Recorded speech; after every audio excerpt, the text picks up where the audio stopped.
శైలజ తను first pregnancy, తను 9 months నా దగ్గర ఫాలో రెగ్యులర్ గా ఉన్నారు.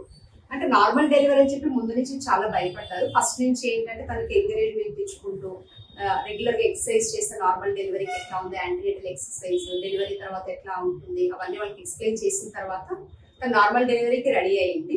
ఇంకా తన మాటల్లోనే శైలజ ఏం చెప్తుందో ఒకసారి నార్మల్ డెలివరీ తన ఎక్స్పీరియన్స్ ఏంటి, అంటే ఏ విధంగా ఎంకరేజ్మెంట్ తో తను నార్మల్ డెలివరీ చేయగలిగింది, డెలివరీ టైం కూడా తను చేసిన ప్రాబ్లం ఏంటి, ఇవన్నీ తను డీటెయిల్ గా చెప్తుంది. ఒకసారి.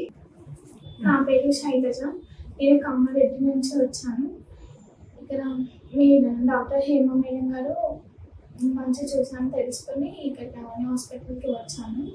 9 months నుంచి ఇక్కడనే చూపించుకున్నాను. ప్రతి మంత్కి డైట్ ఎలా చేయాలో, ఎక్సర్సైజ్ అన్ని వివరంగా చెప్పారు మేడం గారు.